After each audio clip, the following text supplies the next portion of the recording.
so freaking bright.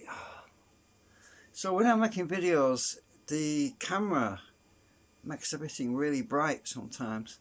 I don't like it. I'm trying to adjust it. Alright, so I wanted to cover some other issues. I don't know if anybody's noticed, but whenever you buy new equipment these days, new technology, as in showers, washing machines, even cookers, they've got microchips in them, got flipping Wi-Fi in them. Okay, so they sell it on the premise that you've got remote control. You can remote control your washing machine from any room. You can pause it, schedule it, and you can do all sorts remote access. But we've never needed those particular features in the past, and we don't really need them now. Because if you're doing the washing machine, right, you put your dirty linen in a basket, you've still got to physically carry your washing to the washing machine and load it, and all the controls are right there in front of you, and you just set it up and program it and run it. So people are wondering, what's the point? Why do I need a remote control? Well, the thing is, you don't, but they're trying to make it so that you do. At the moment, all the controls are there on the washing machine, but at some point, though, if people resist in having this new technology, in having the ability to remote control access your devices, what they simply do is remove the functionality from the actual machine itself, so that you have to use remote control. This is what they do to create the situation that they want to happen, which is basically Big Brother wanting to be able to access and control your devices even without your consent. So there's a reason. There's a reason as well why they're trying to push smart meters on everyone. Smart meters tend to be the main control hub, is the word, that will interface all of your domestic appliances with the system, which in the future will basically give control over your personal devices to someone else. So let's say you wash too many clothes a week, you're washing too much, and they'll say you're using too much energy. So they'll be able to disable features in your home. So imagine you're in the shower, right? You need a shower every day. You want to have a shower every day. Someone's going to say, well, they're already saying it actually, that don't shower every day. Shower maybe once every 3 days. Shower maybe once every 4 days. So you're going to get dirty, you're going to get smelly, and they're already pushing that agenda. So I think the reason why we've got this energy crisis is not just because of what's going on to do with the oil industry. It's being orchestrated to create a situation, a problem, reaction, solution. It's creating a problem so that it gives them the ability to push smart meters on people, because by having a smart meter, you don't have to ring them up anymore. Well, we never used to have to ring up and give our meter readings, but now we do. So it's creating an inconvenience on people, so that they have to basically give out their meter readings every month or so, whenever you give your meter readings. So they've created that inconvenience for people. So people naturally will think, well, if I get a smart meter, it's automatic. I don't have to do that anymore. I don't have to give a meter reading. It's automatically programmed in. But it's like the devil's bargain. For those that don't know what the devil's bargain is, well, you should know what it means. It basically means that you're selling your soul for something trivial, and even then you don't actually Something keeps flashing at me. Oh, it's my hard drive. I'm trying to save some backing up some of my data from YouTube, and I keep forgetting about it. So that's why I'm making the video, because I'm using bandwidth. Anyway, so what you end up with is a situation of certain privileges taken from us under the premise that we will gain more freedom by allowing a smart meter or a smart grid system to take over control of certain things in our home that will benefit us. But in the long term, it's not going to be a benefit, it's going to be an intrusion, because it may start out a very beneficial thing, but eventually, when everybody's comfortable and everybody feels contented that, and when they've got the infrastructure in place, it's going to be basically, oh, you're using this too much, or they'll be able to basically, so you want to go for a shower, you get in the shower, you press the button, and it doesn't do anything. A little message comes up on a screen that says, you've already had one shower in the last 48 hours. You need to wait another 6 hours before you're able to take a shower. That's what's going to happen. Trust me. So you're going to say, well, I'm at work. I'm going to work in 30 minutes. I need to get my shower. And no matter how much you yell and scream, you're not going to be able to get it, because the smart grid through the smart meter is going to communicate with our shower mechanism, and it's going to say, sorry, you've had a shower in the last 48 hours. You're not allowed to have another one for another 6 hours or 12 hours or whatever. And you're going to say, this is not right. This is no good. I want this removing. So if you go and scream blue murder and trying to get your smart meter taken out, good luck with that. Yeah, you probably won't be able to get them to take it out. Also, you won't be able to buy electronic equipment like showers or electric showers and things like that don't have a microchip in them. So I couldn't believe it when a neighbour came to me, and he just got a new washing machine, and he's disabled, and it was bought for him under neighbourhood secure. I can't think of the name of the firm, but it was to help him out. Basically, he didn't have to pay for it, but he came out to me. He said, this machine's really complicated. I don't know how to use it. He said, I just want to do a quick wash. I just want to do a 15-minute wash. I don't want it to take like 3 hours. And he asked me to go and help him set it up for him.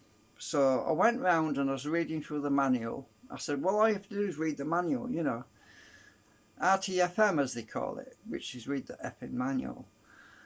So I'm reading it, and I see the section that says Wi-Fi. I'm thinking, what the hell? Wi-Fi on a washing machine? What the hell? So I was taken aback about that. I thought, oh my God, it's already happening. I knew that this was going to happen, but I didn't realise it was going to happen now, So the Wi-Fi function is basically user convenience right now, but there are certain features that haven't been enabled yet, which is remote control access. People can remote access the washing machine. If you're at work, you can remote control things and set them going so that when you get home you can just open the machine and hang your washing up, things like that. But there's another layer to this, and the other layer is that other entities, or BB, will also be able to control your machine without your consent. So we're going to end up living in a society where even just be able to turn on a light at some point, it's going to be through an authoritarian system where if you're using your lights too much or you need to go out for a walk, they'll say your lights are going to be turned off until you've gone for a walk. You need to get exercise, and then when you come back, your lights will be working again. This is where we're going. This is Big Brother sort of thing. So, yeah. And you're going to say, well, how do you stop it? Well, you stop it by simply not buying equipment that has it in, right? You demand when you buy equipment that it doesn't have these particular features built into it. And if the retailer says, oh, I'm sorry, well, all the modern equipment's got it in now, just say, well, I won't buy it then.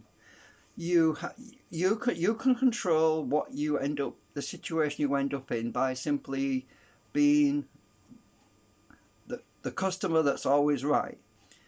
You get what you pay for, and basically that's how you fight against something that you don't want. So don't be fooled into the devil's bargain of it being convenient and everything else, because it's not. It might be at the beginning, but it won't be later on. You only have to look back in history at everything that they pushed on us to begin with. They pushed on us with so many different things, and then they turn around later on and say, oh, that's bad for you, you can't have it anymore. I mean, cigarettes are one thing. I mean, for years we were bombarded with cigarette commercials on the media, on the TV and all that, and then they banned it, and now they're saying you can't have it anymore and it's banned, and smokers are bad, smoking's bad and all that. So this is one example. Or you end up with basically stuff on the advertisements which is pushing you all the time to buy it, and now they're telling you, oh, it's bad, it's not good, it's bad for the environment, you mustn't buy this and that, and because it's bad for the environment. Well, they created the problem in the first place by pushing that on us, didn't they? And now they're blaming us and saying that humanity is polluting the environment, when, I mean, I'm old enough to remember what it was like in the 1960s. You'd go to a corner shop, you'd buy your sweets and things, and they were in paper bags, biodegradable.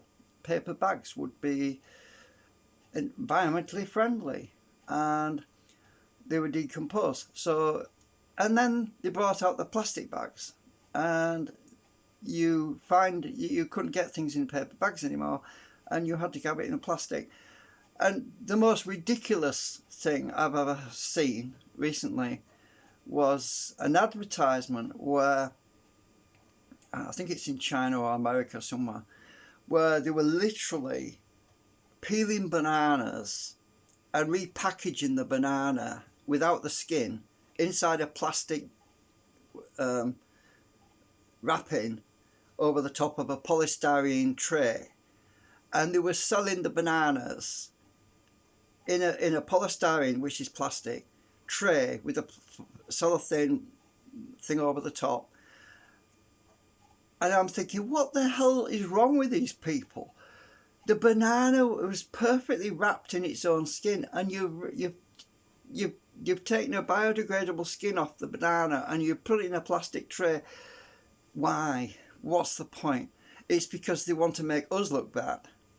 So this is what's going on. This is the craziness that's going on. It's just insane. You just have to look at the logistics of how crazy the world's gone now to understand what's going on. And we always get the blame. The customer always gets the blame.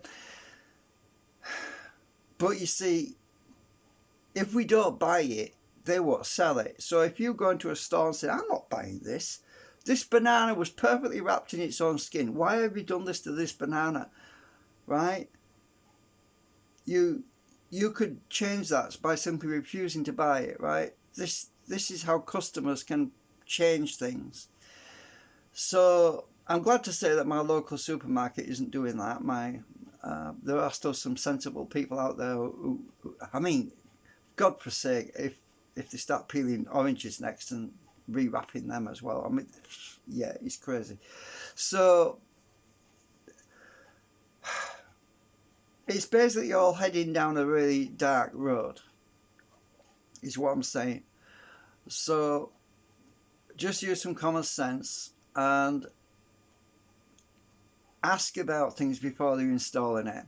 I had no choice about the smoke alarms installed in my flat, and I didn't know until they'd installed it that they're all connected by Wi-Fi to each other.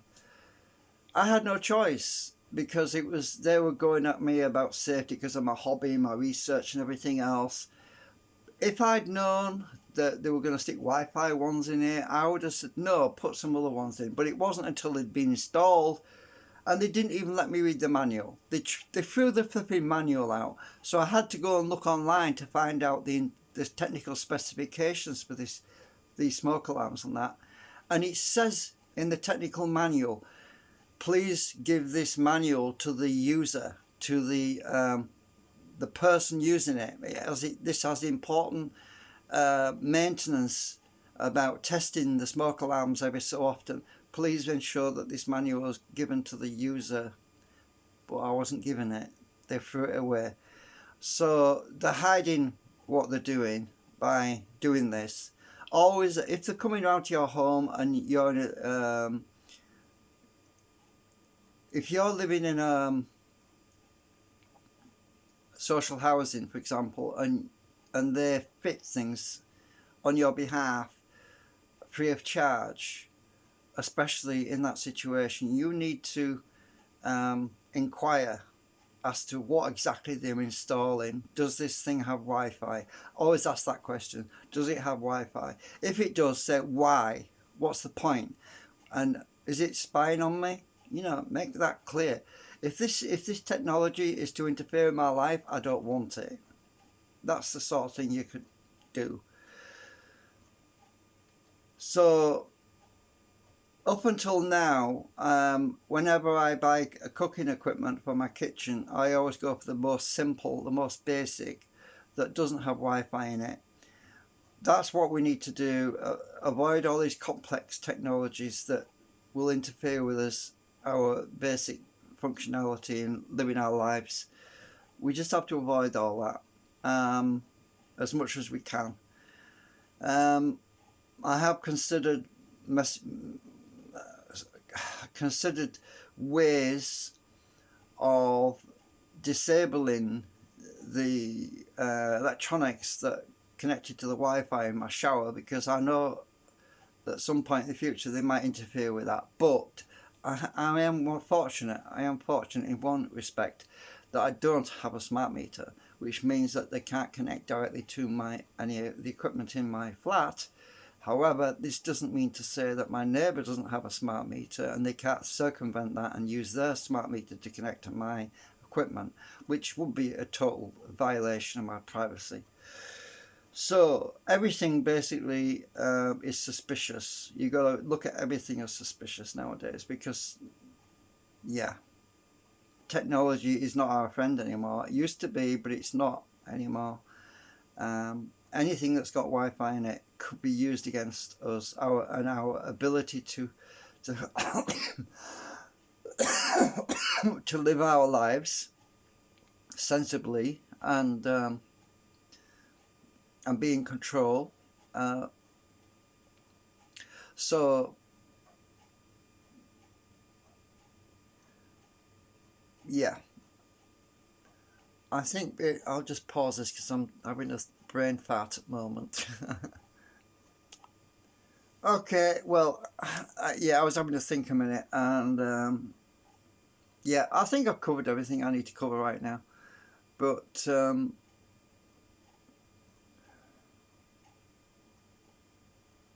just be safe, everybody, and just question things about things that are supposed to make your life easier, because they might not. Okay, thanks for watching.